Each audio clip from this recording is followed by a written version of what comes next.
remember saying it's like, hello everyone to episode 4 of this week's chat. My name is Steven Lavera and I'm a licensed real estate agent in Jacksonville, Florida. Hey guys, I'm John. I'm a logistics coordinator in Jacksonville, Florida as well. Hello, I'm Aaron. I'm basically the producer, and I own my own business as a mowing company. And today we have a guest on today. So, Paul, introduce yourself. Hey, I'm Paul Ashley. I'm a friend of Aaron McAdams and none of the other two. I own kind of my own business consultancy where I partner with Colonial Life and Elite Insurance. Paul, in 30 seconds or so, tell us what exactly it is that you do as a consultant, owning your own consultancy. What does that entail in terms of insurance? For the most part, I talk to business owners to help them kind of establish what employee benefits their employees get, from health insurance to supplemental to life to retirement. Working now with accountants, CPAs, and payroll companies to help establish that. For now, it's mostly just kind of gaining friends, making good connections until I can walk into any business and help them with any problem they have. That's the end goal. That's really cool. That's really cool. Few questions for you. First, do you need to have your insurance license to be doing this? To be licensed with any health insurance, life insurance, supplemental benefits, any company like that, you need to have a 215 license in the state of Florida. What is that? It's a health and annuities license. So yeah, it's like a health insurance. So that lets you go sell your stuff basically. Yeah. Okay. So you got the license, and how long did it take? Was it hard? It's a 60-hour course and a test. Gotta get a minimum of 70 to pass. I'm assuming you did it all online. You have to take the test in person. You could Well, do like it all the proctored. classes, the 60 yeah. hours. I'm assuming you did, Yeah, right? yeah. It's an Excel course I Cool, could take. cool. So, with the license, I'm guessing that having that license is a big deal because a big part of what you do as a really door-to-door rep, your outside sales, you definitely on a daily basis have to put yourself in situations where you're selling to people you don't know, to businesses you don't know, not knowing if they're even looking for insurance. So is that license something that kind of safeguards you from soliciting in general? Not really. The license is more kind of like what Aaron is right now. Aaron's a business owner, so meaning at some point he's going to be doing like outside sales, getting customers and working like that. I'm a business owner just like Aaron. Oh, so it's a business license. It's not. I'm a 1099 contractor and I own my own business. So yeah, it's just a license for you as an individual or a principal agent at an agency. All that means is if I worked at any company, like even you right now could get a 215 license and your company could be licensed to sell insurance. Yeah, so it's like same thing as my real estate license. Like I got the license, I can be a real estate agent at any company. But like your license lets you sell insurance. Is that correct? Yeah. What I was meaning by a principal agent and stuff like that would be like if you owned your own company, you had your own LLC. LLC. Thank you. If you had that, and I'm not quite sure about a real estate license. I actually think it does work with real estate brokers. You can't have an LLC with as a realtor. But what I'm saying is, if I have my own LLC and I am the CEO and I have a 215 license, people under me can write with that 215 license. Okay, so it's a little different because for people to go under me, I need to have my broker's license, and that takes 2 years. After I get my real estate license, I need to be 2 years at a brokerage. Then I will be eligible to get my broker's license, where then people can work under me and stuff like that. Do the people under you have to have their own individual license, or can they? Yes. Piggyback off yours? So I need to have my broker's license, and then everybody else has to have their real estate sales license. Oh, okay. So yeah, a little different. Yeah, but like same concept though. Licenses are needed by the Department of Business. What is it? The DBPR, Department of Business and Professional Regulation of Florida to practice these things, which makes sense, right? To protect the civilians from not just any whack job, getting just doing the job, right? Make it sound like a military occupation, but yeah. So with all that, regulatory stuff and licensing, we're kind of getting an idea of what you do. So tell us when you first started with, you said Colonial Life is the name of the company, when you first started with them, and then what the road has looked like since then. See, Colonial was like the first step for what the goal is and the business I got. So Colonial started me out as their internal acronyms in ASR, area sales representative or agency sales representative, because by being 1099, I own my own insurance agency. So from there, talked to a few people in the territory, and the way they set up their structure starts at the bottom level. The sales reps are the agency, then it's the agency sales managers, then agency district managers, general district managers, and territory. So territory is like a few steps up. He wanted me to grow with Colonial, and I had some different plans, but we talked for a bit, and I figured working with Colonial for a while would be really good. Eventually worked my way up to a manager at Colonial, started doing some onboarding and hiring, but with COVID, that was just no one can hire anybody right now. I've talked to a lot of businesses. Yeah, Yep. I've talked to a lot of businesses. Recruiting's hard right now. Nobody wants to work. The people that do, there's a million jobs out there for them. So easy pickings. Why would you do that? Why would you start your own business? Kind of invest in yourself when you have a million other opportunities and places to go from there. Sure. So let me think. So you started off like since the beginning. Did you know you were going to be in sales in Colonial Life? Yeah. As soon as I got to Colonial, that was the goal, and Okay. that's by essence the job. A day in my life would be Mondays and Fridays. I'm in office. I'm doing training, reviewing products, making calls, sending out emails, doing business general stuff. What's that, John? What products do you say specifically? Are you talking about service products, or what does that look like? We do mostly the insurance products, so starting with like life insurance, accident. With Colonial, I don't do annuities, and that's a whole other headache, so I stay away from that. Anything supplemental, retirement. What is the most that you say you sell? It's kind of a hard decision because everything's case by case. That's why it's Okay. more of a consultant than a sales job. I'm not going in and selling you printers or knives. Instead, I'm like looking at your business, seeing like, oh, you guys and your employees need something to help with retirement. So we're going to look at life insurance. We're going to look at health insurance. We're going to look at actual retirement, like 401k options and things like that. I'm not going to come in and look at you guys. Oh, you have great health insurance. I'm not going to replace that. It's based on selling a need. That's pretty good. And not selling a product for a profit. Okay, so let's kind of get like a deep dive into what you do. So, say you are at a business, and the manager is they decide to meet with you. They're okay with meeting you. How do you kind of start your conversation with them? Your consulting. How does that work? How does that look like? Usually I'll have a pretty good idea. So will you do your research on that company before? I'm assuming. Most of the time when I walk in initially to set up the appointment, I'll do the research bare minimum just to know who I'm supposed to be talking to, understand that. If there's a picture of their face, even better. Go from there. I mean, there's no way you can get around being blindsided by walking in and going, "Yep, she was fired yesterday. We're looking for her replacement now." So I mean, things like that. But when so I do have you usually set up an appointment, then do your research and then come back, or is it sometimes you can speak to the manager right away?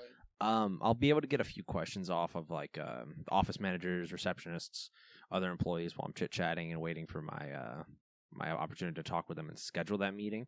So I'll get like how many employees do they have, because a lot of companies don't even think about health insurance until they reach the actual legal requirements in Florida, which is 50 employees.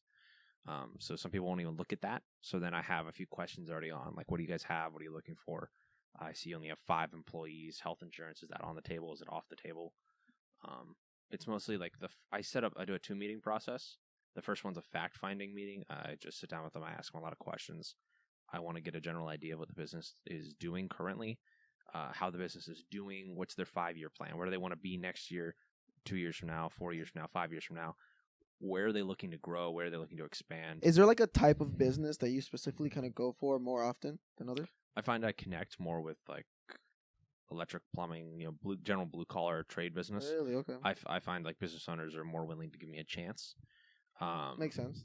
I'm I'm assuming the white collar, the more software companies probably go for already established, like pretty high up insurances. Like if they have thousands of people that they are managing, that they are that they. I found that like Yeah. dentist offices, lawyers, people that highly value a college education, and titles, and someone who's been around the business. Doctors, takes years for them to get to have their own practice. They don't like a 20-something-year-old college dropout looking like a steak knife salesman at their front door. And you can't blame them. They want, yeah. I mean, you can't blame them. I totally understand it. They're trusting their business in the hands of someone they've never met. So that's why establishing like referrals and with people that you've worked with already, having their good word and piggybacking off of that is so important. Because once people see like my work ethic and the work I've done and like the knowledge I've gained in such a short amount of time, a lot of times they're willing to give me a chance. And I've, thank God, never let anyone down on what I've been doing so far. So I would assume on those bigger companies, they already have an insurance plan, and all they're looking for, if they actually want to change over, they would probably call and like get a more established like rep, maybe. Sure. Possibly. I mean, 90%. I'm not sure the actual statistics, but most of the time I walk into a business and they're looking to change who they have. It's because of service. Service sucks. So, and that's what you go after the smaller businesses that are. I go after whoever needs me. Okay. I'm selling on need, not for my need, but their need. Meaning, a lot of times with the industry is a really bad problem with turnover. So an Aflac agent will enroll a company and be gone. They don't do insurance anymore next year. So now I have a company. Yes, so now they have a company that isn't being would they serviced. not just give another? Would they not just move them to another agent in Aflac?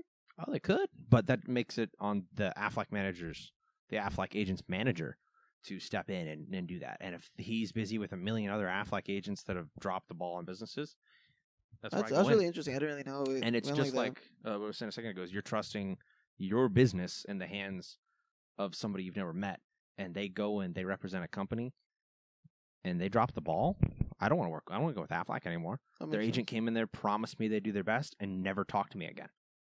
I don't want to go with them anymore. So they want to try a new company out, and then I have to basically apologize on behalf of the industry, show them that we're different. I have a team behind me. I've established a team above, below, right next to me.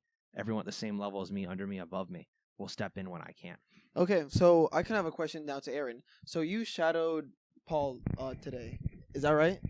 Yeah, that's right. Okay, so as like being with him, shadowing him, being right next to him, what did you take away from his sales, like what he does, how he does it? Just kind of give like the spiel of what you saw, like actually being with him, shadowing him. You probably have a very different perspective than us just hearing what Paul has to say.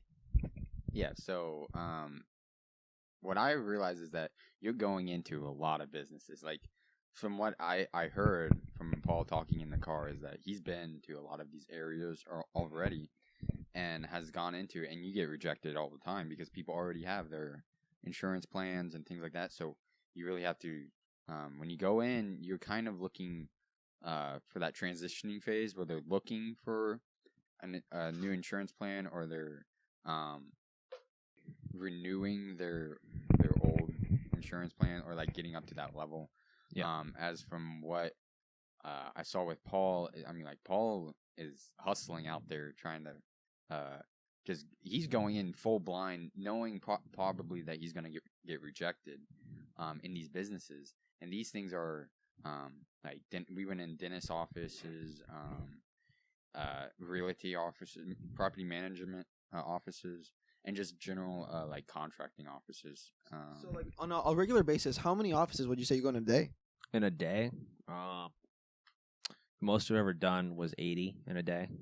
80. Yeah, that's like I was thinking you were gonna say 10, 12. Oh maybe no, 20. that's a very very low number. Today we hit Yeah, what was it? Today I think we hit like 20. No, maybe? no, we hit more than that. We hit like Okay. mid-30s, Okay. which was a weekday. I know sorry. we did a lot of there's a lot of empty travel time in between areas. So okay, so I'm assuming most of these conversations are, "Hey, I'm looking for health insurance. Can I speak?" And they say no right away. Is that why there's 80? Because you can like obviously you're like a lot of people are gonna say no. It's a lot of it's quick, but I have places I've decided I want to go talk to because I'm building my own book of business. I find places I want to go work with, and What's a book of business? well, I think that's the term's actually based off like a Rolodex, but no one here owns a Rolodex. So, book of business is just people you work with, people faces you know, people you talk to on a regular basis, people. Are those people that need health insurance? Not necessarily. It could be customers, could be employers, could be people you partner with, talk to, people who have trained you. So it's more so all the connections you've made to really connect with your business. It's everybody, not necessarily someone you're selling to. Yeah, I mean, for Aaron, it could be people who sell on lawnmowers, could be everything like that. It's your book of business is people you're connected to, your business is connected to, and who your business connects to. That's cool. That's a term that I hear thrown around a lot of times at my office too, especially with the salespeople. Caught me off guard the first time I heard it, and I hear it thrown around in multiple industries, multiple sales oriented jobs. That's funny that you're talking about all the different types of office you go to. So the most recent I saw Paul after graduation, I believe, was when he was knocking on my company TMC's door to sell us insurance. And I believe the encounter was something like Paul was trying to get in touch with our manager, and our team lead ended up talking to Paul and explained that all of our insurance needs are already covered, and we're happy with our current provider, who I not only don't know but probably couldn't disclose. And it went just like that, and it was a very simple encounter like that. But Paul, I have to say, when you first told us you were in insurance sales, the first thing I thought of was obviously the worst experience that I've had with insurance sales, which was when I was led down a rabbit hole from a Primerica insurance sales rep who was trying to onboard me to their to their process. So Primerica, for all the viewers, is effectively, and they're known to be, a multi-level marketing scheme. So in the life insurance game, life insurance is effectively the most lucrative dimension of all insurances. It's, ranked to be the least paid out in proportion to how much is paid into it.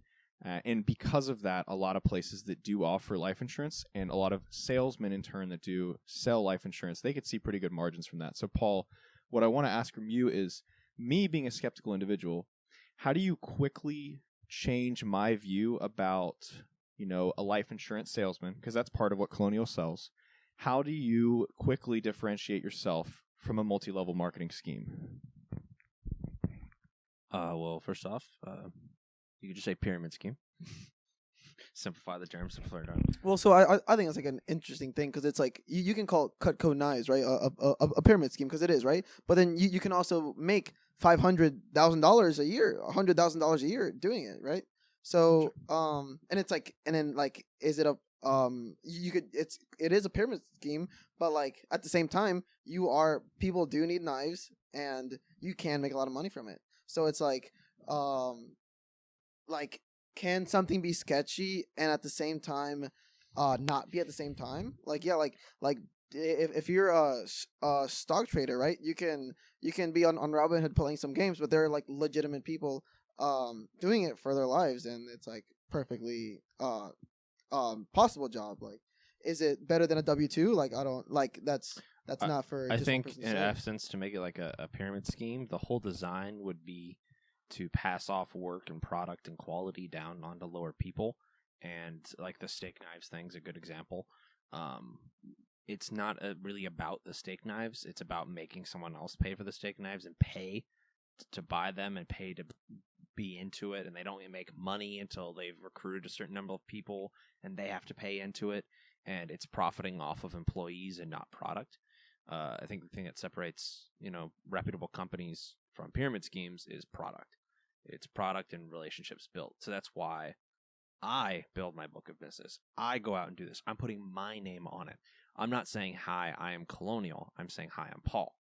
It's me.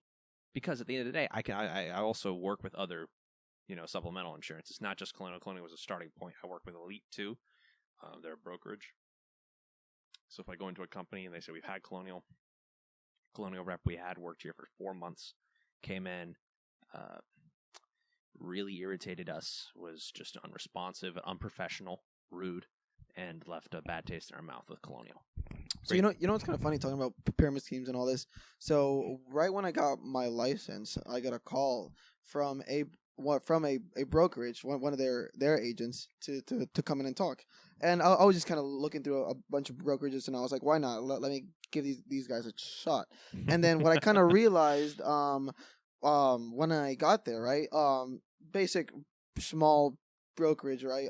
They did do property management and sales, but like what I'm trying to get at is they also had a side that is kind of like a pyramid scheme. If what you can also do other than real estate is cold call all the new agents that are in the Jacksonville area, and if you get them to sign up with that brokerage, then you will get a portion of their sales. So literally, like, and it's kind of funny because he showed me a piece of paper with like me on the top, and then like my agents, and then other agents, like literally look like a pyramid scheme. And like that's what the lady that called me, like, if I were to join with that brokerage, then she would get a part of my sales. And then like I didn't choose that brokerage for a number of reasons, but I imagine that was one of them.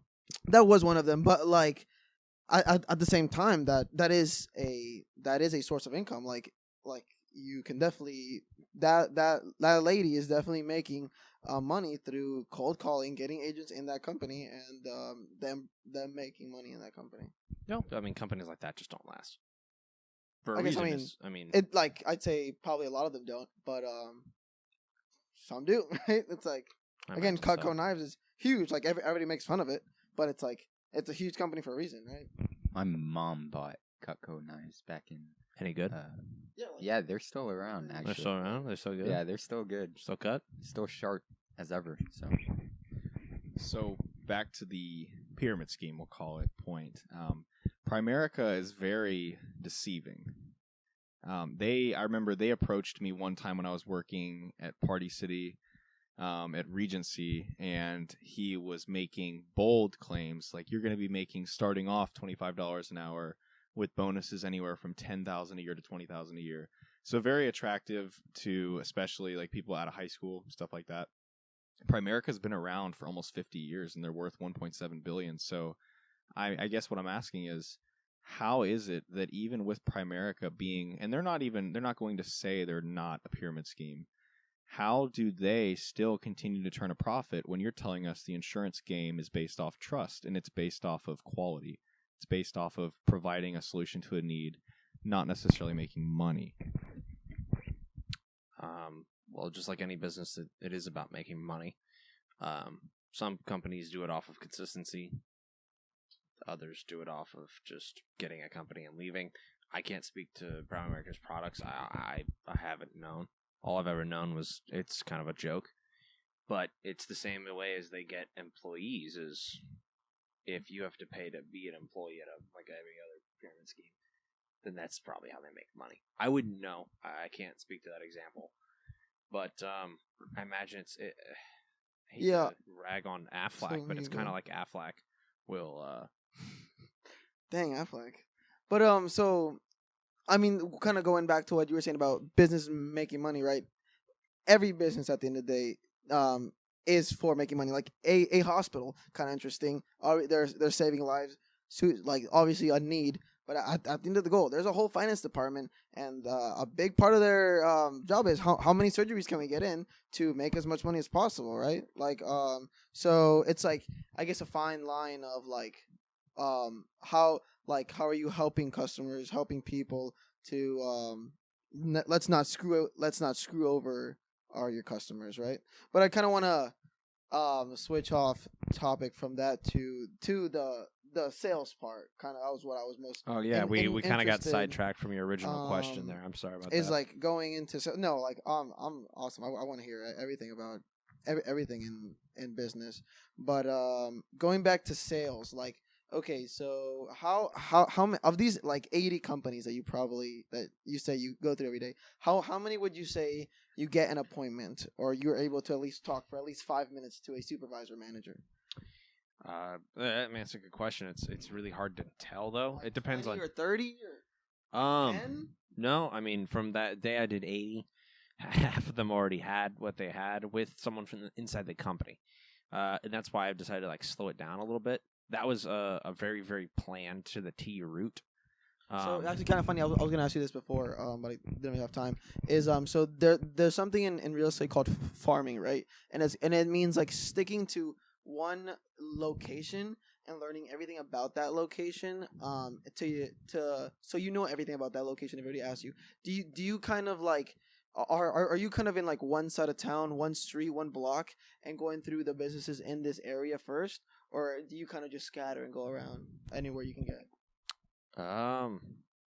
Really depends. I try an area, then I try the next one, and sometime later I come back. I mean, Aaron and I revisited some areas I had been to before. Yeah. And we had been able to go through paths. I said, "Oh, I've already talked to them. I remember what they said. I remember what they said. I don't remember what they said. Let's go remind myself." Or I could check my notes, go from there. If they said, "Oh, we just signed up," then that means re-enrollment's coming up in like 4 or 5 months. Okay. It's time to shop around. We go in there. So I have a strategy for you. What's that? In lawn mowing, this comes from YouTube videos and things like that because I don't have many customers. But they would say that it's important to revisit your customers frequently. Absolutely. So that they get to know you. So absolutely, many people would just go and put postcards on the same doors like month after month, and that might get annoying for the customer, but at least they know who you are. So it's like, especially if you have a very friendly postcard. So like, or like. Yeah, so if you have like a family on there, like a picture on there, it's much less likely that they're going to throw it away, and because people remember faces and that type of stuff. So, and if they throw it away, you come back the next week with a new one. So, maybe. So what if you go back to those companies in those areas that you already visited, even though they gave you a harsh like response, maybe they weren't ready for a new insurance. Oh, absolutely. And it's a matter of sometimes you catch people at timing. Everything in business is timing. I could walk in and one of the customers I have now, I won't say which one, but we called them, said, "Hey, how you guys doing? We're trying to talk to this person." "Oh, you guys do the insurance stuff?" "Yes, sir, we do." "Great." The guy I talked to just now pissed me off on the phone 5 minutes ago. "I'm looking for new benefits coming tomorrow." Said, "I'll be there tomorrow." Yeah. Give me a time, and I walked in, and it's all timing. So yeah, and what if you go back to those businesses and like actually get to know the people? So like, let's say you ask for a manager and you meet them once, maybe, and they say no, or like you meet the person in charge. Now, would you go back to those people? Yep, I write in my notes constantly to revisit certain businesses. I have some businesses that, I mean, sometimes it feels like they're stringing you along, but that's part of the course. I have a few that are just waiting for a new employee, some that are it's just not the right time, they're super busy, whatever reason there is for them not doing it right now. They know me. I walk in the door, they say, "Paul, look, I'm sorry, I don't have the time right now." That's totally fine. I'll see you again next week. I have some people I do that for. Some businesses I walk into, and there's a hole in the middle of the floor, and there's rust on the walls and on drywall somehow. And I'm just like, I'm not quite sure this is a place I want to do business with. Wait, that actually happened? You walked in? I've had a metal fabricator, and we came in for a meeting. We got a meeting over the phone, and it was very entertaining. I'll say that, but not a business I'll work with again. Okay, so I want to switch from the sales side to the insurance side. So kind of starting off with, how many businesses are you the agent for right now? Aaron and I talked in the car, and I said 10. I remembered I have some under different agents' names. It's actually 13 right now. Under agents' names. So like that means like people under you that you're at the time they were under me. They don't do it anymore. So that okay. Yeah, so then I took over it You as a took them sales over? contact, Okay. and now going in and saying, "Hey, sorry, there's a gap in service. I'm taking over now." Okay, so say 13 to 10 businesses. What does that involve with you? What do you have to do with them on a weekly basis, daily basis in like life insurance? How do you collect money? How do you get paid? Kind of all that. You want to just run down as anything you got? Well, I mean, in the olden days when they came to your door and said, "Hey, do you want a life insurance policy for a nickel a week?" They'd come to door and get your nickel every week, or you didn't have life insurance. Now it's all automated, thank God. Back in 'Cause- the old times. Back in the olden days, my grandfather was telling me about That's that. like He had a that's life like insurance being policy that way. a mob boss. Yeah, Just coming to the collecting rent door. from your people. Hey, rent's due. No, on a monthly basis, I check in with my people. I mean, it depends on what they need, because I've had some that are like, "Look, I can't handle you seeing you every day. Come in every month." That's my average, is usually once a month. Just coming and checking in. If they've already enrolled, every year they have an annual re-enrollment, where everyone that was enrolled last year gets the option to keep what they have, drop something, add something, change it entirely. Okay, We so go how through does that it work there. like in price? Like what does it cost per employee to insure? It depends entirely on which company you go with, which product, what level, if they get themselves, their spouse, their kids. Okay, Luckily, so I'm curious, like in a basic, give me a rough just estimate on like a small business that has 20 employees. How does it work? Like, are they paying a monthly? Is the company paying that? Does the employee pay some of it? Could you actually maybe go into maybe not an active account you have right now, but maybe an old one, that Or you'd or be just like a willing fake to- account?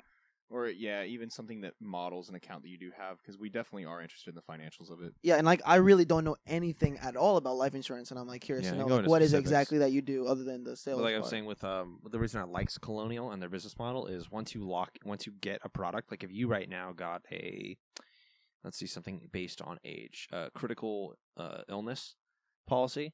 If you got that with Colonial right now, you are under 24, correct? Okay, so under 24 Yes. would be 21 cents a week for a $50,000 face value, meaning if you got any of the sicknesses listed on your policy for 21 cents a week, you'd get paid that much. So if you've got any type of major organ failure, blindness, even temporary, I would it's- assume that this, so like any normal employee benefit, it comes out of their paycheck without them knowing. they're Like they very know about aware. it, but it's like It's yeah, not. It's 25 cents. automated. It's It's not manual. Yes. Yeah, so it comes out of their paycheck before they even see the paycheck, basically. Sure.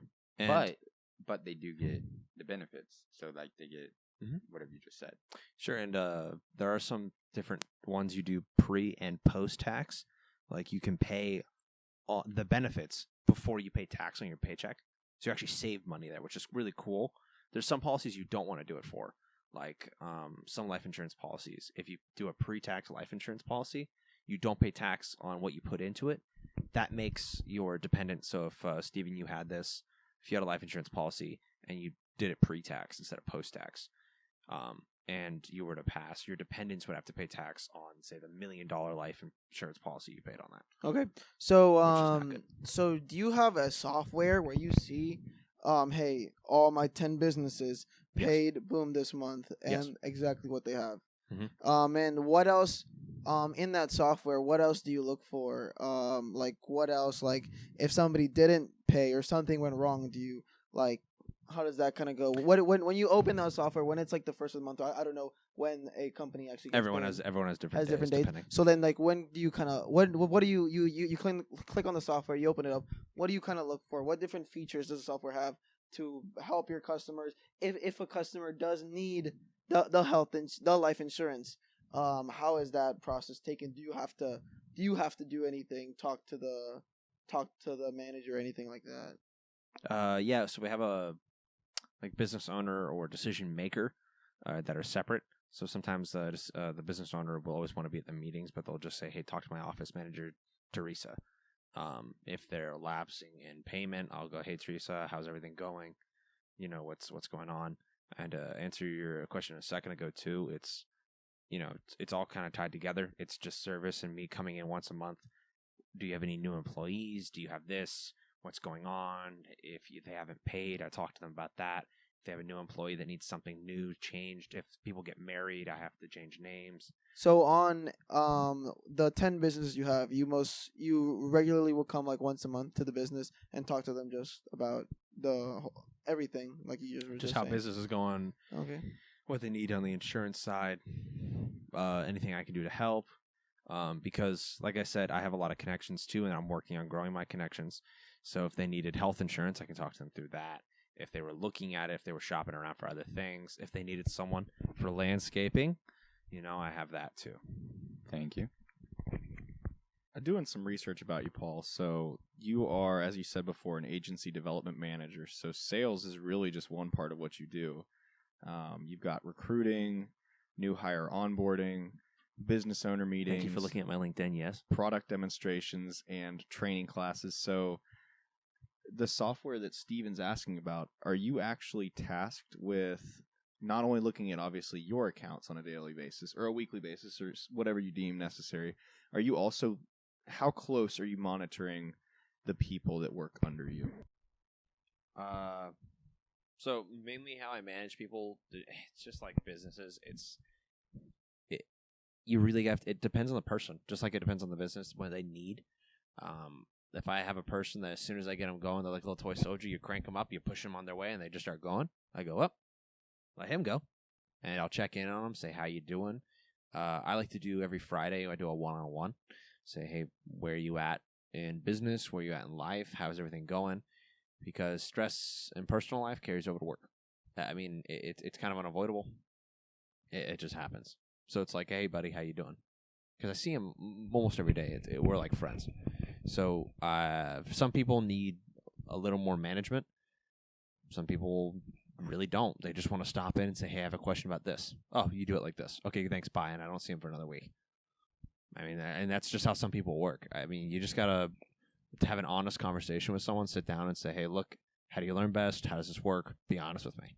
Is there a top performer you want to shout out on the podcast? No. Okay. Well, that's interesting. I'm just asking from the point of view of what your management style is, really. I don't know what the office culture is like. I mean, you are in an office. What's the office look like? How many people are we talking about? I think right now we're at 9-10 people. I mean, the most important thing is to make it fun but still productive. And this is one of those jobs where, like, even today with Aaron, last week, some days I'd come home and I'd almost feel guilty, like, oh, I didn't do anything productive today. Oh, wait, no, I went to work. And I forgot, like, what we did today, Aaron, it was fun. I enjoy doing that. It was just driving around. It was just driving around meeting To be people. honest, it was like every time you walk in a business, it's like, oh, hey, how you doing? You're actually meeting people. So it's like, yeah, people are it's just- nice and we're it's just nice. people, I mean, so. I've walked into some places and I said, hey, sir, how you doing today? I was trying to talk to the person that does your employee benefits. And was talking to the agent, and he was not having a good day. He goes, get the hell out of here. I'll beat you up. If you come back here, we'll have a problem. And I was like, oh, well, have a nice day. I mean, when they say the worst thing someone can say to you is no, they can do so much worse, but they don't. So it's nice that they don't. Okay, so kind of talking about back to what John was saying, like the business, your like Colonial Life, the office and stuff. Who is your boss, and do you have a boss? Who like is in charge of you, and how many people like you as a manager are in your office and like have their own team? Our office is kind of different. There's a few different ways you can be an agent with partner with Colonial and with Elite. There's broker agents and stuff like that. What's Elite? Elite Insurance is the other place I work with. They're a brokerage. You work with. Do they work together, Elite and Colonial Life? Oh, absolutely. Elite is a brokerage, so they can do. Oh, they're the They do brokerage. supplemental. Okay. Colonial's a provider. They're a supplemental provider. Exactly. Elite's a brokerage The where they brokerage. can broker Got it, Colonial got it, products got it. or Humana for health insurance and a million other Interesting. products. They do the price shopping, but typically work with Colonial because they're nicer to us than any other company I've worked with. So you're an agent. Do you say you're an agent for Colonial? Like your business card and stuff says I work for Colonial, right? Yeah, because Colonial paid for those business cards.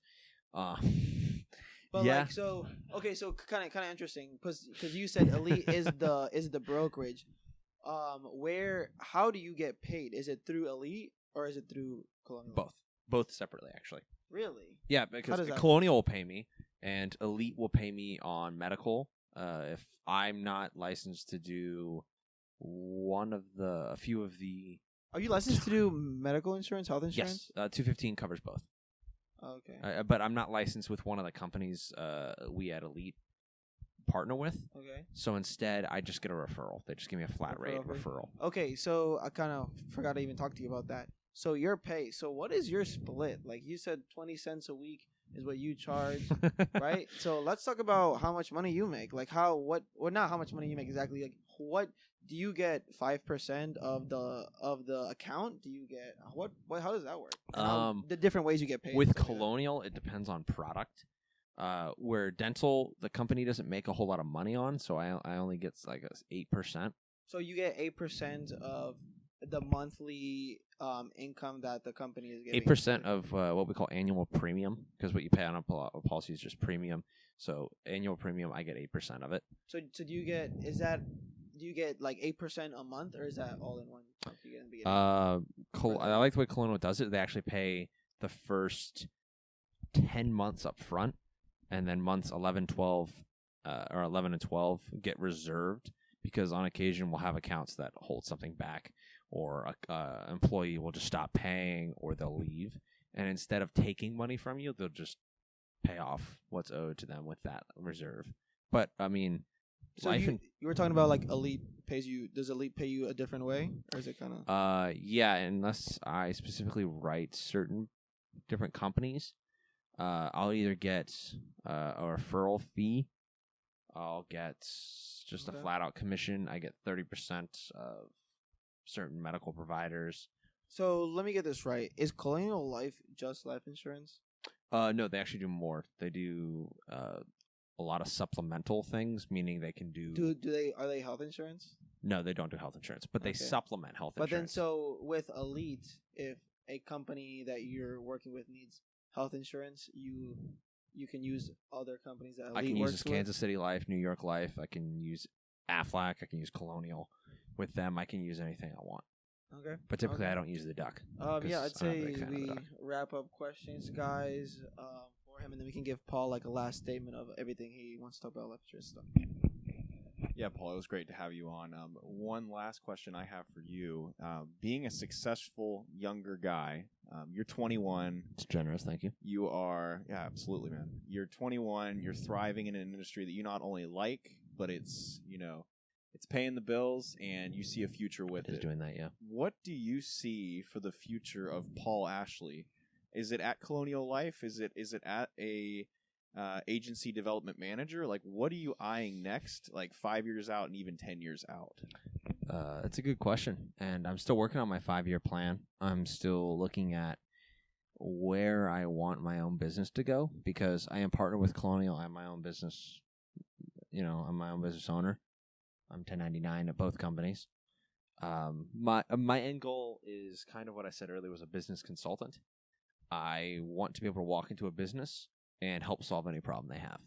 If that ends in payroll, tax, if I can't answer the question, I want to be able to go, hold on, let me talk to Jimmy. Jimmy's a CPA. Would you want to be in insurance for the rest of your life, or is that kind of just your starting point? Insurance was a starting point. And, I mean, you never know where life's going to take you. I think this is knowledge I'm not going to forget very easily. And it's not like, being an electrical apprentice, where it's kind of, I'm going to start forgetting that over time. I feel like this has real merit in staying with me from what I'm doing. My idea for what I really like to do in the future, and I've kind of wanted to do this since high school, and I never knew how, was I'd like to open a business consultancy where I help people who want to start their own business, and I'm with them every step of the way. We check in every so often. I can help, consult with in-place businesses too, but mainly they'll walk in and say, I need a place of business. That's the problem I'm facing right now. Oh, let me talk to my commercial real estate agent. He'll hook you right up. You need a property manager? I know a guy. Let's talk about your accountants. Talk about taxes. Let's talk about payroll. Eventually benefits. Need to hire new employees. Let me talk to this guy. He'll get you. All right, good to know, Paul. Thank you. Now we're gonna move into where we just talk about our week and things we've done. Paul, you can ask us anything. Yeah. Okay, so my day was a pretty interesting day. So I'm kind of excited. Like right now is what to come in my job. So what kind of hurt me in real estate for the past 2 months that I've been at the brokerage is that I've been working at Publix for three weekdays out of the week. And so I would be in the office 2 days a week. Maybe I could squeeze in a third, but then I couldn't meet with clients half the time. Like, oh, sorry, Kemi, how about this day? And that would suck, right? Suck for me. I'd have to give up clients and stuff like that. So I finally said, I don't want Publix to be the rest of my life, right? So Right. I am cutting that off. Will I be making as much money at this moment? No, but I want this to be my career, and for later on, I will definitely make a lot of money. So yeah, Are you completely cut off from? You I quit? am not. Okay. I'm working like on the weekends, maybe Like one day one a day? week. Yeah, Okay. yeah, something like that. But so like the awesome thing about this week, and I'm super excited. Like this Sunday, on Monday, I was so excited because I will now be working Monday to Friday at the brokerage every single day there, which will just get me into more people, talking to agents, more leads, like literally everything. So that's like a really important thing for like you and I are both 1099. This is our life. This is our business. This is us. This is who we are. It's so difficult to try to have a side job, and I know that from when I started. You just got to dive head in. Yeah, 100%. Yeah. I think sometimes people can, or they want the 1099 to be their side job, and a lot of times Exactly. it doesn't work out. It just doesn't work like longevity wise. It just won't. Today, I basically am really deep diving into my 16-unit property management. Right, a lot of work has to be done, as I've told in the last podcast. A lot of vacancies, a lot of people not paying rent, and a lot of work has to be done. Right, so today, I just two of the units are ready to go. They're ready to be listed, which I did, and they are ready to get rented out. Right. So I have a problem though, right? Nice place, right? Great. If I can get a person to live in there, they're gonna have a pretty good living situation because a nice place, newly renovated. But my problem is that the area isn't as nice, right? Lower income people, higher crime than regular. So the people that I'm getting in those places, I need to vet them very well, and I need to make sure that that person is going to pay rent, right? So now I have two people that I am scared that after the second or third month they're going to stop paying rent from from all the research I've done with them, their past rental records, their income at the moment, where they've been staying, their backgrounds, credit reports. So today I've been I'm kind of stuck because I did all this work, right? I took me handful of hours to do all this work, to find out all these people, call these people's employers, do all this stuff. But I'm most likely gonna have to deny both of these people and relist the properties, because I owe it to the owner, to the investor, to put new people in, and I already have so many people that aren't paying that it's worth it for me for the listing to stay on the market longer, and to get a good tenant in there. You guys have any questions for that? I mean, that's a big change. So you're going back to the whole Publix decision you're making. I know you told the podcast before, but you've kind of put the remainder of your bachelor's degree on hold. Now you're making another change with Publix, scaling that back. So you're really going all in. Is there ever any times where, especially in a time like, maybe you're spending a lot of time on one potential client, realizing it's a dead end, are there any times where you feel kind of worried just with the nature of the work, or would you say that the job overall is just that gratifying to complete? It's that promising you're willing to take these risks, per se. Okay. So to me, it's actually that gratifying. So kind of funny. So yeah, you're right. I put my bachelor's degree on hold. I am not working at Publix. My family thinks I'm crazy, right, and everything like that. But like, I seriously, I'm telling you that I like from this past year am literally in love with real estate and cannot get enough about it. Like, I dream about real estate. All I read about is real estate. I read about books. I've told this before. Like, I after high school, I thought I was never gonna read a book in my life, and now I can destroy a real estate book in like minutes. Like, I really like. It was kind of fun. Like, going into college for a business degree. I had no clue what I wanted to do, and then I kept looking, and like, do I want to be a financial advisor, which is what every kid says they want to be in business? Do I want to be in stocks? Do I want to be in marketing? And I thought I hated all of that. And when I found real estate, I just got so hooked. And it So was incredible. why is that? Do you see something in the future that you can do that has like real estate in like you? Like, do you see a path Yes. for you? So yes, 100%. So kind of my goal. I've kind of told you this well before. Like, my goal is to be a real estate investor, right? Like, that is my end goal, my retiring goal, my when I'm 30, when I'm 40. My whole end goal is to literally just know everything about the market, be an investor. If that's in commercial, if that's in residential properties, which is kind of where I'm looking at more, owning multifamily and literally scaling just that as much as I can. And that's kind of like a lot of people's dream, I guess you could say. But like, I don't find like any other way. Like, there's no other job that I've ever like really been interested in. And this, like, I'm telling you, like you're right, like, John, I worked my ass, like, I worked for like 2 days on these people. I'm gonna have to deny them, but it's almost like I don't care. Like, again, like, I'm making, I can make $400 a week at Publix right now, say. And like, right now, beginning in real estate, I'm not making that at all, even close to that.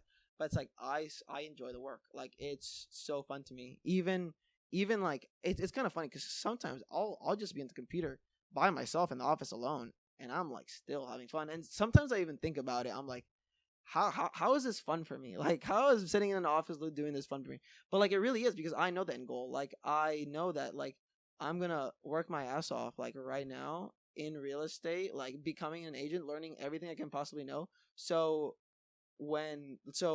to start buying houses, to I'm gonna work my ass off, like, to become an investor and do anything I have to do to do it. Like, that is just, yeah, that's the goal. I gotta point this out is that some people say they want to do something and then they never go into a career that actually has that in part of their career. So like, you want to be a real estate investor. Well, okay. You're not going to become like a financial analyst when that has nothing to do with real estate. You went straight into being a real estate agent just to know everything you can on in the markets, real estate markets. Yeah, and things like 100%. So yeah, and some people can, right? So like, some people, if they have a trust fund, if they have thousands of dollars in a bank account, they can start investing and not know anything, right? They can get their own agent and everything. But so me, I don't have that money. I cannot be an investor right now. So it's like, what is my gateway to real estate, right? And like, one, the sales in real estate is something that I like as well. And it's like, it was that hole, right? It was that hole for me to now having so many connections to a bunch of people. First of all, like, half the agents in my agency are investors that I can talk to. And at the same time, being a property manager, I'm literally learning exactly what I need to do when I get my own investment properties. Yeah, you said investments, what you wanted to do. What part of investment do you want to? Multifamily, pretty much real estate in general, but Rentals or? So owning my own rentals, owning as many units as possible to cash flow as much as possible.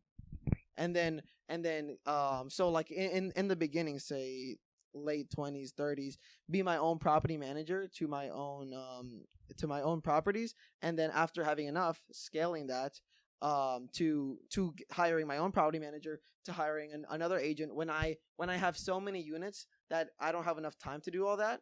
and just scaling that as much as possible. Possibly opening my own brokerage, having my own LLC to cover all those units, and then just reaching towards my goal of financial freedom to as everybody plays it is sit on a beach and make money, right? Like that's the dream, like to everybody. And like, And but like, how old are you, Steven? I'm 21, just turned 21 this month. All right. It's kind of funny, yeah. I feel like kind of interesting. When I like talk to other people that are 21, like they have no idea what they want to do, right? And I didn't either, right? When I was 19, right? And it just killed me. I literally just thought of that every day. It's like, what do I want to do? What do I want to do? I was just so like mad at myself. It's like, and a lot of people have this problem until they're in their 30s, right? And I'm grateful, one, that I know what I want to do, and it's like now I'm obsessed. Like I feel like at this point I have a mind of somebody that is a lot older than me, and like I talk about things that a lot that 30-year-olds, right, late 20-year-olds talk. And I think a lot of you guys right here that we're having this podcast right now, we have that same mindset, right? Of like, what are our goals? What are our end goals, right? What do we want? Like we I'd say all of us have a pretty good picture of like what we want, what we kind of want to do, and like we are more in the business side, because like, and it's some people do just want, like some people do just want to become a teacher, and like they're not really looking for financial freedom exactly. They're more looking for a job, a career that they like, and they want to specialize in that. But I say like all of us here have that business mindset. To There's kind of like, to me, I'm assuming to all of you, there's more in life to just like one job, right? Like I want to earn money, and then like I was kind of just hearing this like of a podcast, and it's kind of cheesy, right? I don't want to like survive, I want to thrive, right? So Yeah. I want to get that financial freedom. I want to be able not to have a 9 to 5 job when I'm 30 and 40, and be able to travel the world, to hang out with my kids, to make it to every ball game, and like stuff like that. So, really simple question here. You're 21. You would be maybe a junior, maybe, I don't know, anywhere from sophomore to senior in college. What would you be doing right now if you were still at UCF in college? I'd be just taking an online class, sitting on my ass, and which is well, kind of one thing. I didn't want this to go into expansion yet. I kind of wanted it more in depth of what I was doing today, but sure, we can go into the big world part of it, right?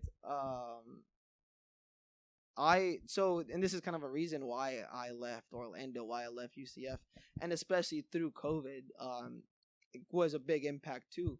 Like, and even before COVID, sadly, the UCF program for business was mostly online anyways, and just being online most of the time on a computer, learning from videos, it killed me. Like I literally got depressed, like sitting on a computer learning about accounting. So- when like I just want to do something, you know. I remember when I first came across real estate, like how to make money. I feel like we in it. both kind of came across at the same time. So I remember this where was reading books about real estate almost like 6 to 12 months before you, and when you came to me, I was like, holy cow! There's someone else that's also doing I know. I thought the this. same thing. And so I was basically reading all of the Rich Dad Poor Yeah, I Dad, kinda read it at the same time. all of the Brandon Turner's rental. Yeah, John, you have to read that. Brandon Turner's books about rental properties, all of this stuff. And one thing that actually got me to look up real estate is I put money in the stock market thinking I could get rich fast. Yeah, that doesn't work. You lose money. All right. So it turned my eyes to real estate. And I learned a lot from reading books and things like that. And with school, when I started reading those books, it's dangerous because you want to drop out because you're like, oh, I can do all of this stuff. But you got to remember when you drop out, you got to do stuff. you can't just sit on yeah, your butt and again. that's like 100% what I thought Yeah, about too. yeah. And Steven, I was worried about you because you actually dropped out, and or you stopped taking classes. It's Okay. kind of funny. No, Dropped out. yeah, Alright. 100%. And I was worried that you weren't gonna do anything. But here you are. You have a real estate agent. You're with a brokerage, and now you're doing stuff with a 16 unit property. So yeah, it's like when I read those books about real estate, I wanted to drop out. I mean, like I saw no point in continuing my my degree, just from reading those books, because I knew that okay, there's always a way. There's always a way to make money in real estate, or just make money in general through sales. A lot of the books, Paul, I read was about sales also, and the backbone to business is all about sales. Because you can't make any profit if you don't know how to market your stuff. So yeah. Yeah, okay. So you kind of said a lot there. I'm gonna start with the college stuff. So kind of funny, like everything that you thought in your mind about me, I also thought about too, right? So I didn't think about leaving college until how it kind of went first was that I You had a planned. plan. You had a Yes. plan. So my plan was, since when COVID first started in March, right? That's when all classes went online completely, and I just hated it so much. Again, like was depressed every day, sitting on the seat, just doing classes. I just hated it so much. So I was like, okay, let me stop this for a second. I just hate. I literally I'm living in a hell right now, taking these classes online, not even be able to go to campus like once a week. So I was like, let me get my real estate license. It's really cool. I think I'd like it.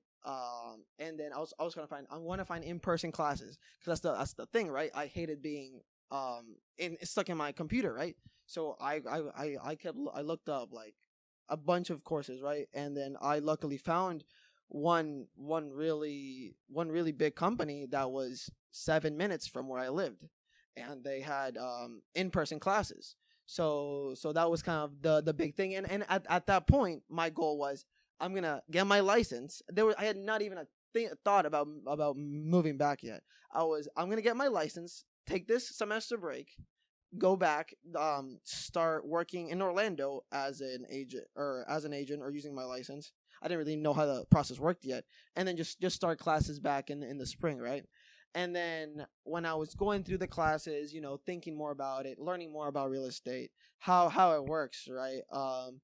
And then like during that process too is like again going back to I was like depressed, hated everything about the school and COVID. I had to wake up at 9 a.m. to go to class. I was so happy to go to class, like getting to learn, like literally learning about real estate. Like, and this was kind of a big thing that switched it. I went from like loving real estate to like loving real estate. Like, I've never been inside a classroom where like the teacher talking, like I like every word she said. It was like so interesting. Like, I had this big fat ass textbook, and like it's like was so interesting, like everything about it, like oh my gosh, this is so cool. Like the teacher was a real estate agent for a long time, and she had her own investments. I thought it was so cool, like just everything I learned the whole time. Nerd. Yeah, 100%. Like I mean- 100%. I am such a real estate nerd, and I'm like proud to say it, right? Like, There's nothing more entertaining and like learning something than passion. I think, and that's like 100% that I have. yeah, that's like that. Mark Twain said, "I'll never let my schooling get in the way of my education," and that's true. I mean, I think for college for me was a waste of time because getting out of college with no plan is stupid. As dumb as getting into college with no plan. Being in college and not having a plan for where my degree is taking me, not having a plan for my degree, switching my degree a million times, not knowing where I'm going is just as much of is more of a waste of time than sitting at home twiddling my thumbs doing nothing because I'm paying for college. Yeah, and like so I would never tell somebody to just quit college, drop out, whatever. But I do think it is bad when I see people that are junior and senior, and I'm like, and this happens, and I have like proof of this. This has happened both times I work at Publix. They're either in their senior year or already graduated, and I'm like, okay, so what are you gonna do with your life? So like, what's your job? Like mind-boggling to me that somebody is about to graduate and they have no clue. There was this girl, man, in my Publix in Orlando. She was 27. She graduated with an engineering degree from UCF. She is still working as a cashier in Publix. Like, and there's so many people that have degrees. You wouldn't believe the cashiers, and like they're usually like the team leaders, because they've been there. They have like the blue shirts, the collar shirts. A lot of them have degrees, psychology, like marketing, real estate. Like what kind of funny. Another girl in the Orlando one, she got the degree that I was gonna get, the real estate degree. She is now just gonna be a manager at Publix. And like that's her goal now. She doesn't want anything to do with real estate. And I would never tell anybody to just leave college or drop out. But it's like, really think about, after the 4 years, what is the goal? Like, what are you gonna do? Like, you should really have that internship, or like know what you want to do, because it's like this is what somebody else said in a podcast I remember saying. It's like going to college is like and like doing it for a long time, like a 5th year, 6th year, is like just holding on to becoming an adult, right? So it's like you still don't have to pay for much. Your parents are paying for stuff. That student loans are paying for a lot of your stuff. You don't. It's not scary, right? It's not like when you graduate from college, when you have that bachelor's degree, that master's degree, it's like there's no more protection, right? It's like you have to get a job. You have to start paying for food, rent, groceries, and everything like that. Like that's super frightening. Like when I dropped out, I'll say it like that. It's like, it's super scary. It's like, am I gonna sit on my couch all day? Like I don't have a class to do. I can, if I wanted to, I could sit, eat chips, and watch Netflix all day long. So it's like that scary part of like becoming an adult, right? It's like, which is what we all are. Everybody in their 20s is, and like it's scary, right? Like what are you gonna do with your life, right? Like right now, our decisions right now are gonna affect us for like the rest of your life, right? It really didn't matter what you did in 8th grade. It didn't matter what you did in high school. But like now, you are an adult, right? You're like, your career paths, what jobs you take, are gonna like decide what happens in your 30s, what happens in your 40s. And it's like, so that's why, like, I swore to myself, like, I will not be on my couch. I will push myself. Like, there's no way that I could live with myself, like, dropping out of college and just not doing anything in my life. Like, that just was, like, that's not gonna happen. So, the path I took when I learned about this real estate thing, I was actually in biomedical sciences. I was in the health track, and I was learning all of this finance stuff.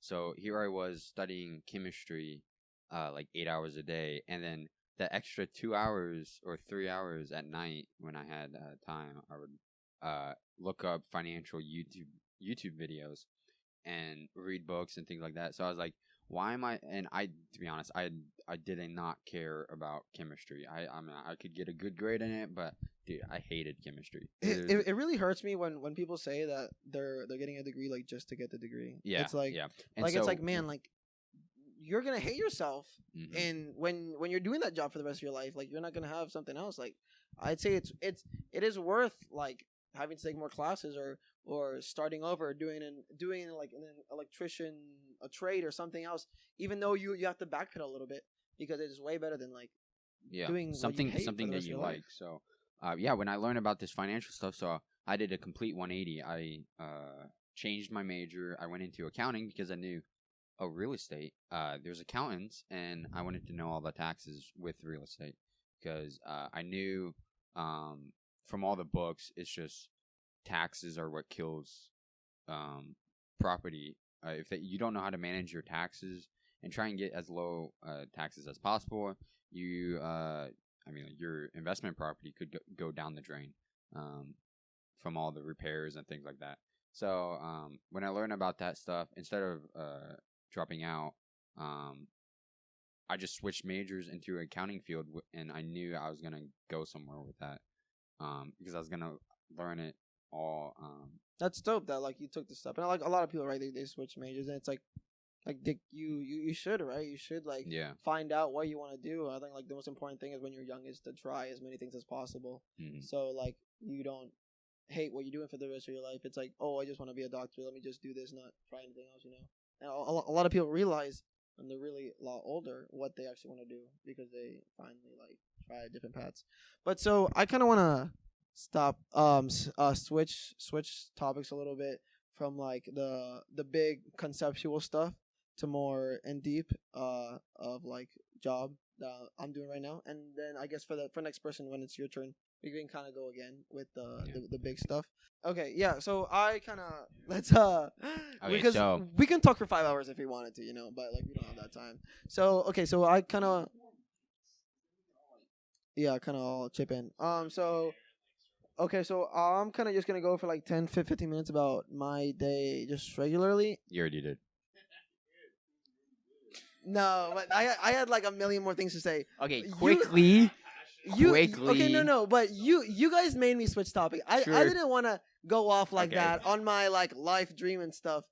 I just wanted to talk about what I did today Okay, what did because you do? I didn't want to talk about anything that you said because I've said that before in like Okay, the other podcast. Okay, true. All right, very true. Okay, very quickly, 5 minutes. 5 minutes. What did you do today?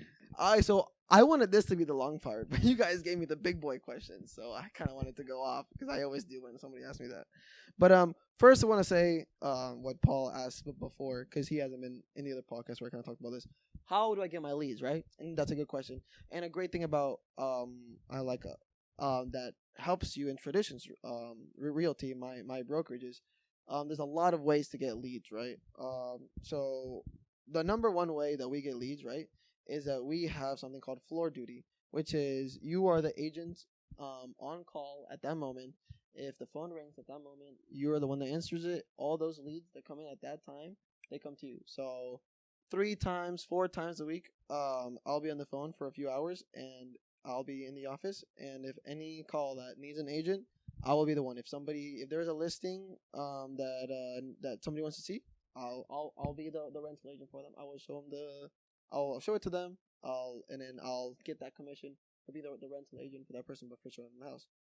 And like leads can come for property management. People can call in for property management. I just got a call the other day about a lady that her tenant left, and that was her tenant for a really long time, and now they need a new tenant, and so I am gonna be doing that tenant placement for them, and hopefully I can convince them that to be their property manager. So other ways to get leads is the broker, right? The broker, she knows a lot of people, has a lot of connections, and is probably gonna retire soon, so she doesn't want to do all that work, right? So she can give off leads. You can get leads from other agents. You can get leads, and then you can do your own sales and marketing, right? I can go door knocking and get leads. I can use Instagram. I can use Facebook. I can cold call. Expired listings, for sale by owners, and all those other ways. A lot of ways to get leads in real estate. But then so going back to my day, right? So 2 people probably have to deny them a lot of work, but that's okay, right? Because right now the investment property, the 16 units, they are in bad the property in a whole is in bad condition. It's not cash flowing a lot of money. Because 1, there's a lot of vacancies, and 2, a lot of people aren't paying money because we weren't the one that put those tenants in there, so they weren't vetted right. So we have these people that have very low income, maybe not have a job at all, and so now I have to possibly evict, just do a non-renewal on their lease to move them out, or just have to talk to them and see like, hey, what can we work this out? How much can you pay? What can we do here? And there's also people that have been there for a very long time and they have very low leases, and the rents were never raised every single year, which is what you're supposed to do. So, and that is my big task right now, and I love it. And this is kind of a really good opportunity for me because most new agents don't property manage 16 units, right? So yeah, I'm super happy about that.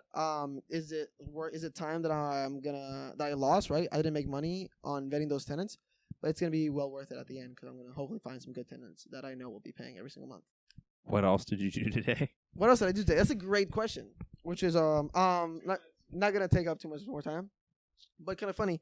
after I was talking to one of my agents discussing denying these my trainer, right, discussing about these tenants that are probably gonna evict. We were just talking about real estate and a bunch of other stuff. And so at the end, when we finished talking, he was like, "Hey, I am really busy, and I want to see if you can help me with something."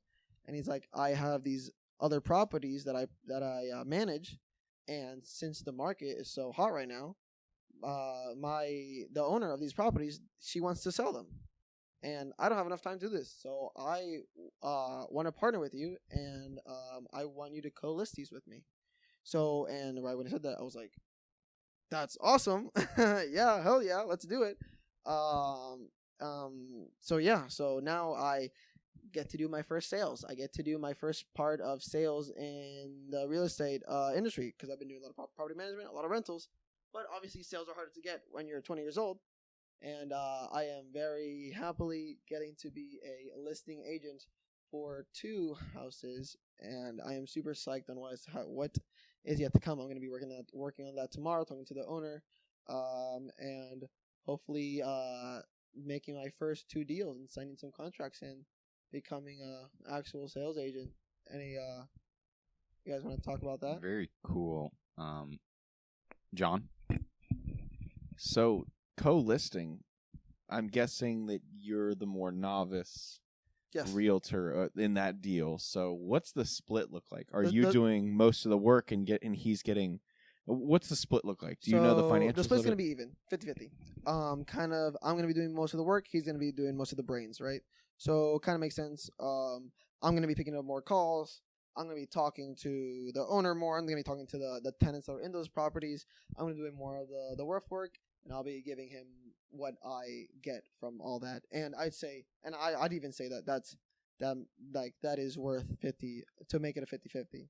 Yeah, it's your first 2 listings, or your co-listing on. Yeah. So yeah, and you're basically paying him a finder's fee, sort of. I'd say. Sure. Is that true? But so like co-listing, like some people do it, like 2 agents of the same level sometimes co-list, especially if like they have a lot of properties.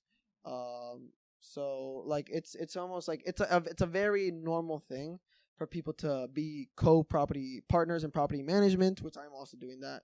To be partners in listing, to be partners in renters, in every single part, since a lot of people have a lot of clients, a lot of accounts, and people can call you anytime, right? If you are, say, on vacation on a week, then most people have that partner that says, "Hey, I'm gonna be on vacation this week. You watch my stuff," and then when they're on vacation, you can answer their calls, and a lot of and then you would split that again, 50-50.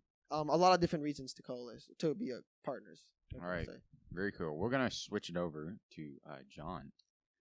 What exciting thing has happened to you recently that you seem very excited about? So today was definitely an exciting day. Had a very good performance evaluation at work, which is a routine thing we do once a trimester at work, and it entails meeting with the direct supervisor to get an idea of what goals we met or did not meet that we set the trimester prior, and how we're going to improve on those goals. So I was happy with how that went today. Before that meeting, though, I did receive an offer letter from another company that I interviewed with 2 weeks prior, and that offer letter came over to my email address literally, I'm not even kidding, 30 minutes before my performance evaluation started. So it was perfect timing. It was great to actually have this offer letter to use as leverage to see what I could accelerate my development in the branch.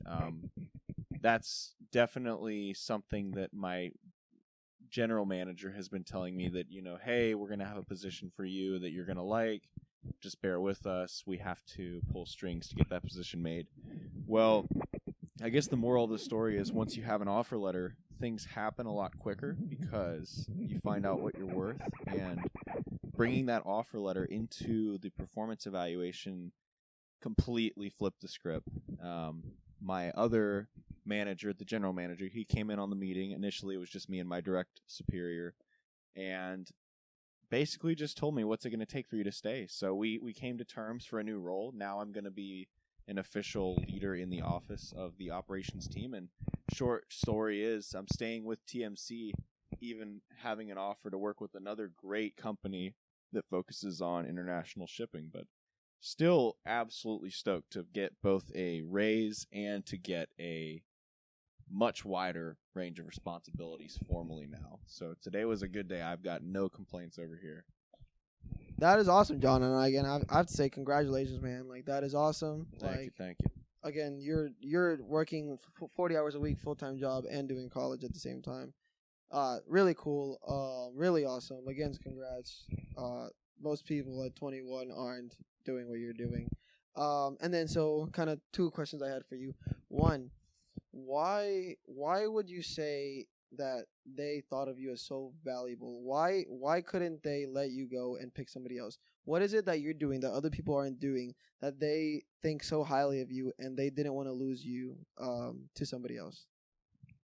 I think a lot of it goes back to the role that I'm in as a logistics coordinator is definitely the entry-level role in the office. And with it being the most entry-level, it's obviously the lowest paying. It's actually the only hourly position in the office. Everyone else is salary. So the turnover is really high. I mean, it wasn't hard to get to the most senior role to be the most senior LC, logistics coordinator, when so many other LCs leave. The guy that trained me left shortly after he trained me just because he found a better job. So me staying through it for a year, it's actually been exactly 1 year since I got hired at TMC. It will be on June 1st. Because I've been here for 1 year now, that actually makes me the oldest logistics coordinator at the Jacksonville branch. I'm the youngest person I didn't realize on the team. turnover rate was that. But the big. turnover, yeah, I would have to say, like, there's not even a lot of bragging to put in there. It's a lot to do with the turnover. And then something my bosses did hit on in the meeting today, it boils down to communication, because we have a lot of stuff going on. Like, we've got 150 truckloads delivering a day.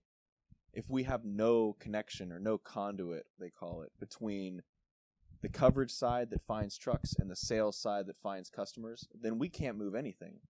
And they feel that I'm a good pick for that conduit. So in their words, it's definitely the communication that sets me apart.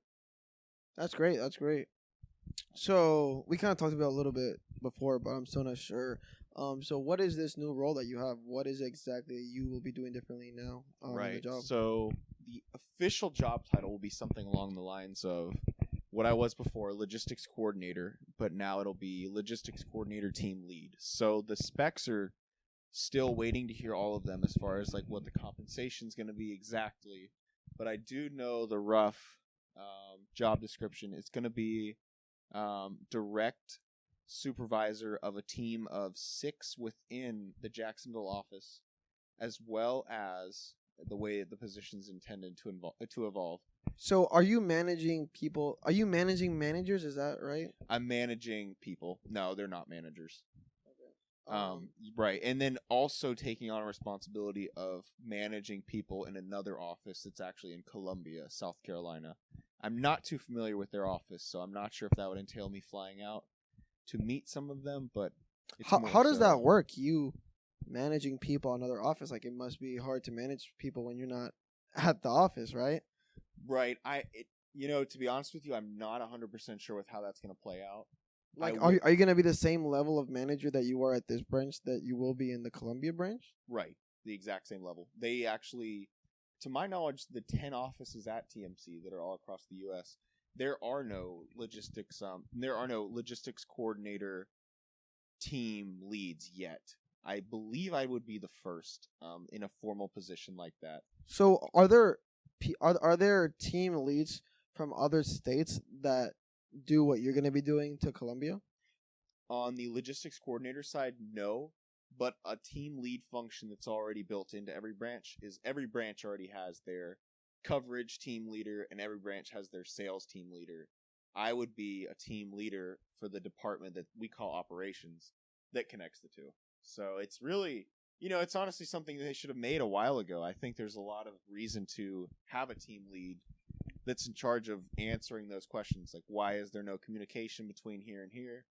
But it's a new role. So, And to go back to your question on how I would manage Columbia's office, what I'm currently thinking of is the exact same strategy that I use in Jacksonville, which is we use Google Drive very heavily, and that allows us to work out of Excel files that we can see on each other's computers, track live performance, and use KPIs on a daily basis.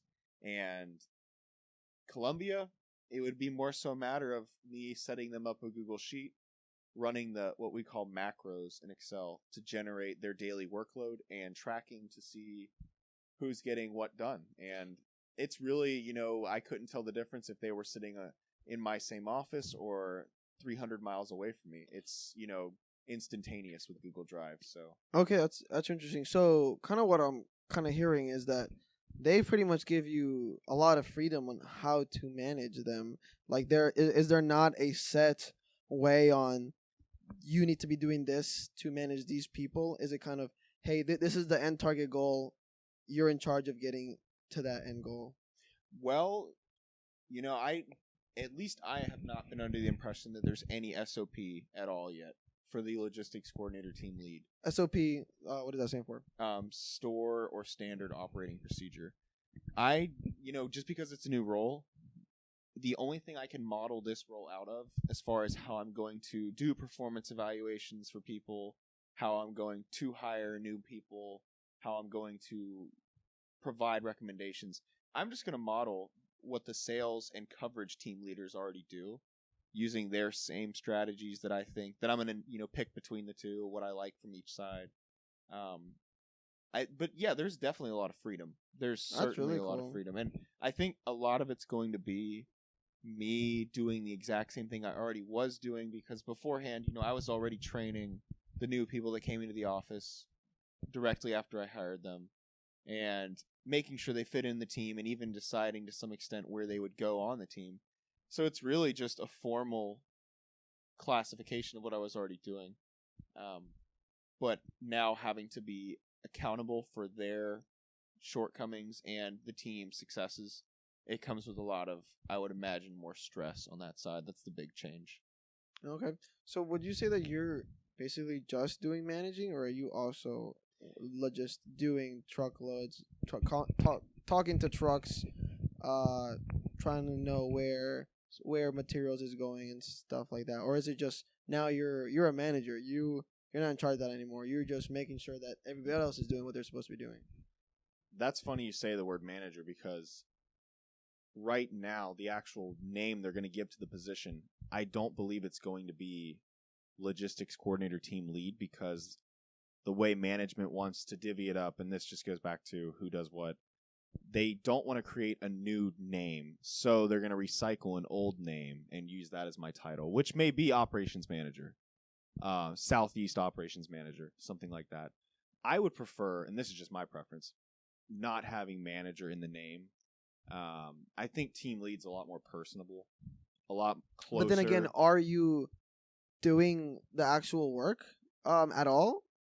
Well, at this point, right as it is right now, because that's all I can really model it off of. I'm in charge of hiring new LCs, giving performance recommendations to my superior, and providing recommendations. So I'm already doing that stuff. Okay. And with that, I still maintain a lot of carriers, probably 60 to 70 loads a day within the Georgia region. Really? So okay. If that responsibility was dropped, I would have a lot of free time. That's probably 4 hours a day. Is that probably going to happen?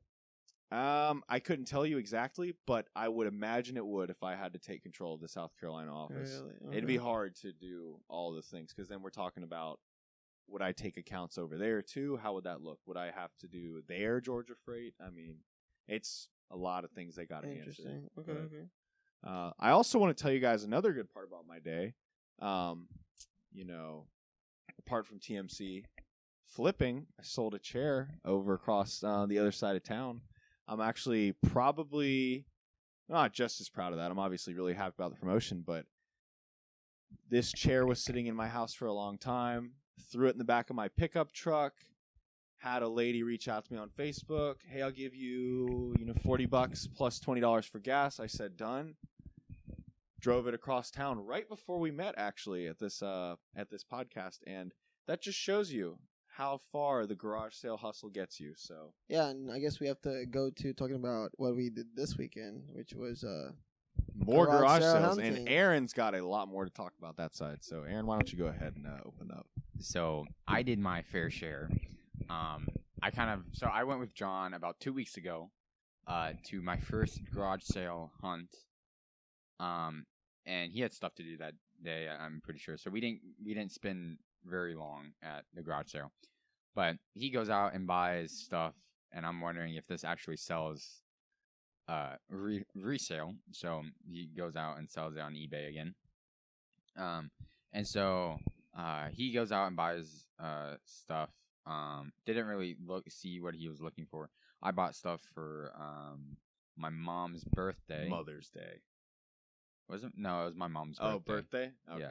Yeah, birthday. I think this is the weekend after Mother's Day. Yeah, it was. And so I was like, okay, I came back. I was like, okay, this could actually work. So I set aside $100 to go out and buy just people's stuff and see if I could resell it. So the next Saturday, me, John, and Steven went out all in a truck with one cab. Steven was stuck in the middle. Sweaty. Yeah, it was sweaty. It was hot out. And so the first two garage sales we go to, we find different stuff. So I found in total we went to probably like 12 garage sales, I think, on that day. And the first two were the most profitable. I think it was 15. 15. I think it was 15 garage sales. Yeah, so I really didn't. I was kind of skeptical on this garage sale stuff. They said that they went the weekend before, but like, hey, I was down to find out, right? To see what they had in store for me, garage sale hunting, right? And when John said, "Hey, our goal is to visit 10 garage sales," I was like, 10 garage sales? There's no way we can find even 10 garage sales. I was like 5 or 6 max. And then I was, to my surprise, we just found garage sale from garage sale to garage sale just all across town, and I was just baffled on how many people, like how many different things. Like, yeah, you can definitely do this every single week, and so many people do it, and I really surprised. And you guys were right of how profitable this could actually be. So I actually forgot what I was gonna say, but anyways, You're talking about the first two garage sales were the biggest hits. So the first the two, early ones. Yeah, so the first two were the best because I mean, like, we just came back from the gym and it was like probably like 9 or 10 o'clock. It was 10 o'clock, and that's when everyone opens up their garage sale. Oh, and Steven, what I was pointing out, we went to so many garage sales that we were actually repeating. We went to the same ones. We were getting lost of how many garage sales. That's true. We like which ones we went to. So, anyways, the first two were the most profitable.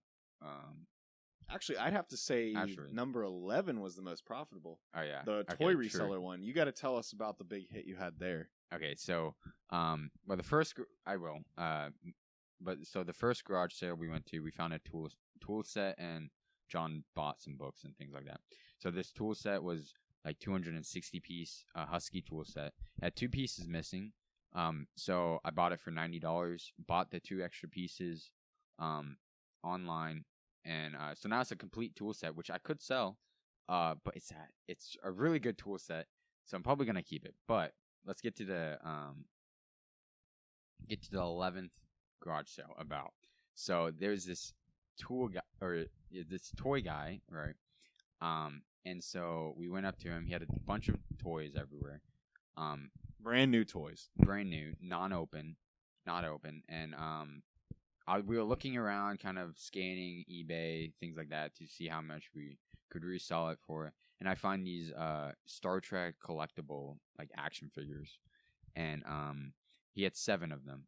And they were like a complete, almost a complete series. We were missing Spock. He said it. So I was like, okay, I'll give you $50 for all of them, all 7. And so he took the deal. After he wanted 55, but his daughter came out and said 50 was fine. So $50. and so I immediately go put them up on eBay once we get back. And as of so 2 days in on eBay on auction, right? I get 2 offers. One for 90. So I listed them on 2 listings. So I kind of split up the collection. One had 3 action figures, the other had 4 action figures. So the 4 action figures, I was selling it for $100. The 3 action figures, I was selling it for $40. So I got an offer. Second day in the auction, it was $90 for the 4 action figures, and then $30 for the 3 action figures. And I told John this, and he says, "Wait it out." Okay. Granted, I was already gonna. If I said yes to this, I was already gonna profit $70. Okay, from 50. Okay, so okay, I waited it out. I declined the offers, and then as of yesterday, I got a auction bid of $99 on the 4 collectible, for the 4 action figures. So yeah, that's just a big profit. I just made back all of my money on the 4, and I still have 3 action figures to go. So it just shows you that I guess this thing, that reselling is actually a thing, and so yeah. And that's $99 is the bid you have on it. Is there a buy it now? How much higher can I did not that put go? in a buy it now. So it could potentially go into the 110, That's 120. That's the hope.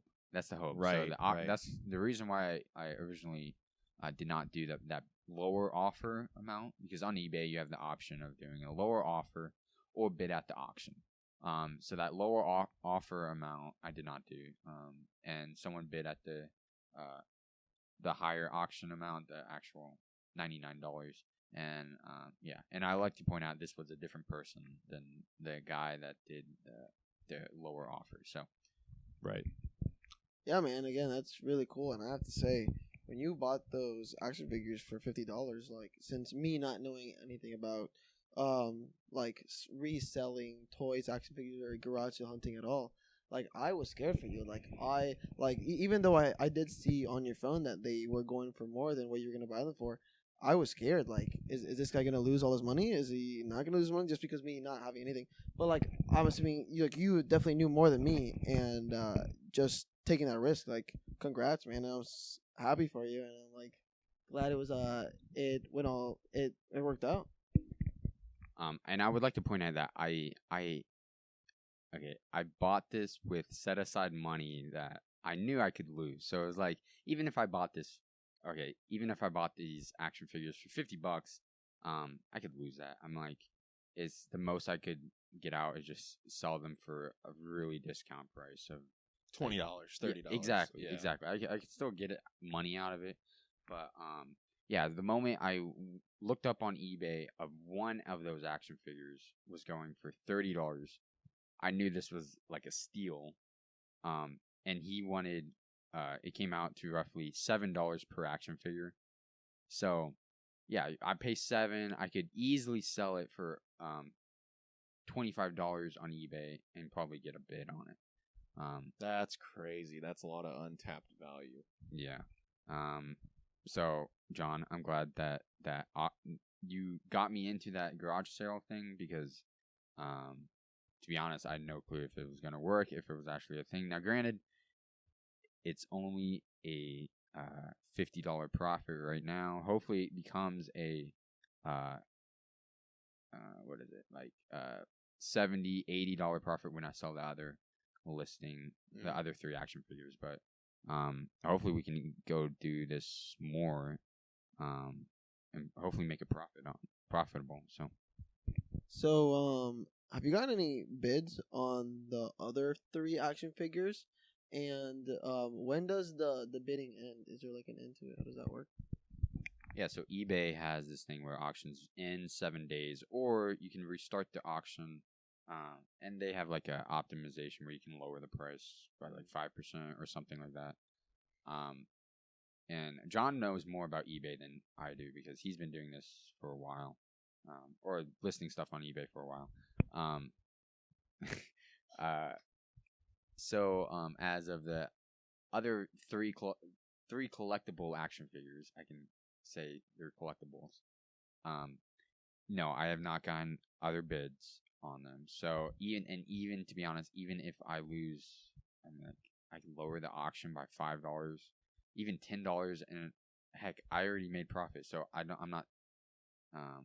not worried about how much those last three will go for, because that $100 listing already made back all of my profit. So to be honest, it's just a waiting game. So yeah. Does eBay take a cut of what you made? How does that work? I just don't know anything about eBay.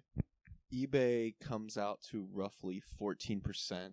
I believe around 12% of that final value fee comes from eBay, and then anywhere from 2 to 3% more comes from PayPal, which eBay owns. So because you have to use PayPal to sell on eBay, you'll end up paying roughly, I'm going to say safely, 15%, which can be negotiated if you're a registered eBay vendor.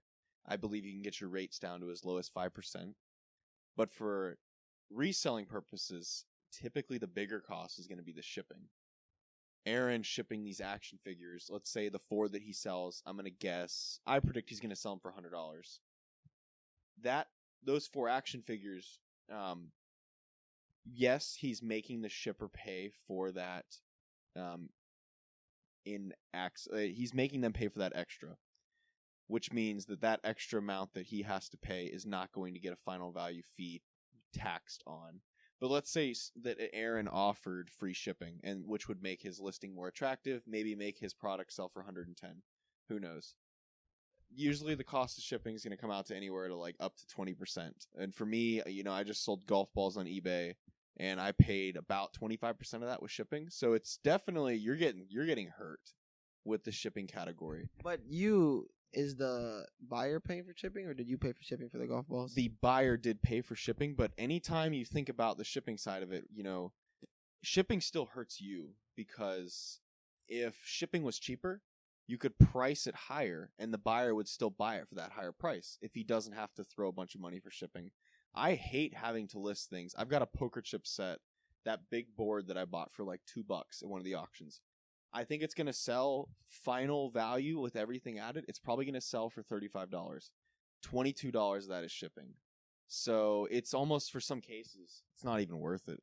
I mean, yeah, I'm not paying that $22, but it's crazy. Like, I could have charged him $35 and kept all $35. Shipping's killing me, though. So you just have to think from like the consumer's point of view. He's never going to pay more than X for whatever you're listing. He doesn't care if half of that's shipping or half of that's the product. He doesn't care if it's all just the product. He's only going to pay that amount. So the higher shipping is, which is unfortunate, it hurts us too with the reselling side of it. Yeah, and I would like to point out that on my 2 listings, I had the buyer pay for shipping. So I'm not granted, I actually don't know what shipping is going to cost. I kind of just rounded it out to like $14.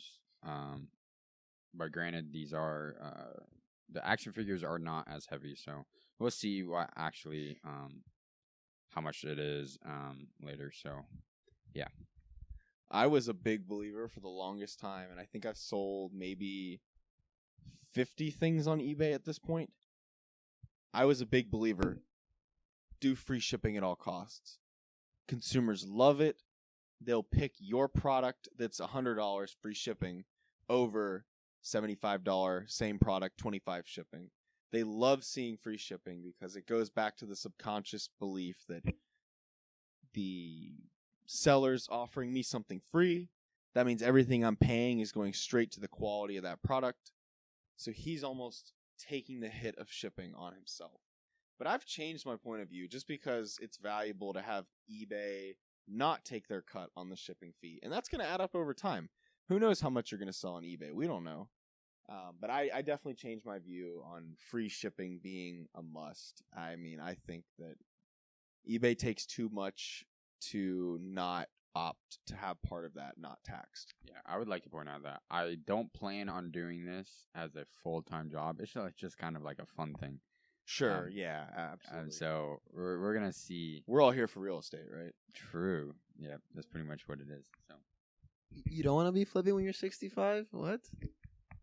Now, Aaron, to touch on that point, I guarantee you I'll be flipping something when I'm 65, whether that's a Oh, house yeah. or whether that's something on eBay. I mean, I've I'll seen do houses all on day, eBay, so I'll do all day a house, but you see houses on eBay? you can definitely buy land on eBay. Oh, wow. There's a whole category I did not, for it. I did not know that. And they take a fee, so That's probably more than a realtor fee. I think we're ready to wrap this up. You guys want to say? it's been a good week so far. I've got to. It's been a good week. Like I'm super hyped that I'm not working at Publix on weekdays. Right, I can work as much as you want. I feel like I will have more to say next week about just my job and everything, and I'm super psyched for what's to come.